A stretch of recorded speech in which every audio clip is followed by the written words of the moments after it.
I'm going to wrap up a little bit on just the filters that I talked this morning.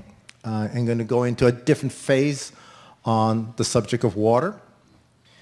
One of the things when you're buying fluoride removal systems, unfortunately in this world, with regards to false data or outright lies, the water industry is not just strewn with false information. There are people that just outrightly lie, and they do it very, very smartly. They will tell you, oh, our filters remove 99% fluoride, and you go, oh, this is great. And you pick up the phone and go, listen, I'm going to take a sample of your water after I buy your filter, and I'm going to run it through it, and I'm going to see if it's going to take out the fluoride to non-detectable levels. And you'll quickly hear,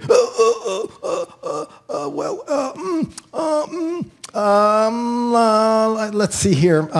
You can only turn the water 1/4 turn, and it's only the first glass of water is going to come out as non-detectable fluoride. I said the first glass. Our filters are designed to last 3 months or 1,000 gallons.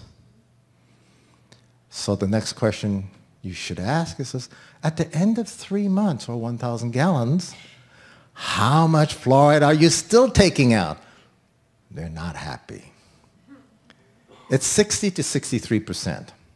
In other words, you've been consuming 40%. Now remember, we talked about toxicity and accumulation. Don't worry, if you take their choice, you'll be too dumb to figure out that you've been... It's bad joke, bad joke.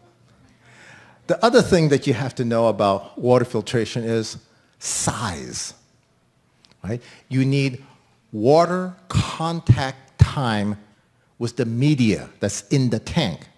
The bigger the tank, the more cost, the slower the water goes through, the longer the time the water is making contact with the media, which gives the media an opportunity to actually remove the stuff. Now, while you have people like myself trying to take out the stuff that the city spends money to put in, this is a cat and mouse game. My designs have changed several times over the years. Why?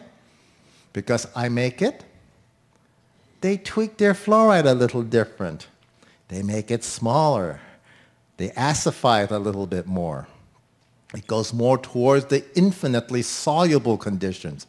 Makes it much more harder for me to take it out. Okay? So I have to tweak my designs, my chemistry to match it up. So at this point, what I have done is I make the fluoride bigger. Rather than trying to make my filter smaller and smaller and smaller, I go, it's so small, it's already gotten to the point of infinity. So that's a losing battle there. So rather than trying to make a filter smaller, I'm making the toxins bigger. So that's what I do. The first tank, I have 3 tanks, and the first tank makes the fluoride bigger, oxidizes it. The next tank actually catches the fluoride. Then the next tank actually addresses the chlorine, the chloramines, the volatile organics. And after I've done this for the whole house, I still have 1 more tank under the sink for the kitchen. Because, you see, the city does not actually ever give you the same water every day. I think I said that once before.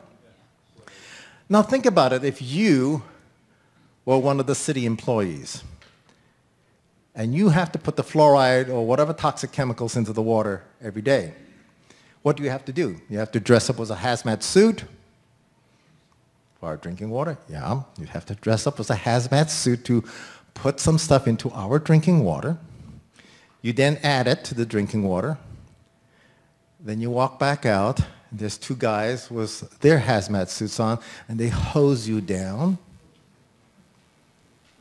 Right? Do you want to do this every day? Probably not. So sometimes you kind of forget to put the fluoride in the water. So the end of the month comes, and they go, oh my goodness, that 5,000-gallon tank has still got 3,000 gallons of fluoride left, and the inspector is coming when?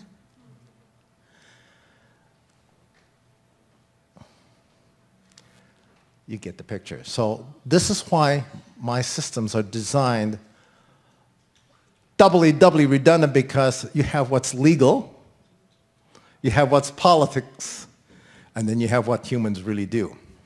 They're not exactly the same. You're lucky. And you probably got chlorine and chloramines and chlorine, so then you can buy a system that just addresses those two. And that will also handle the volatile organic compounds. It'll handle the, what I'm calling the chlorine byproducts, which is the other bad boys. But basically catalytic carbon and regular carbon, sediment filter, you're fine. Those of you who go, oh, I have my own well. I've tested water for the last 35 years, and I've only have 4 reports where I said, wow, you don't need any of my system.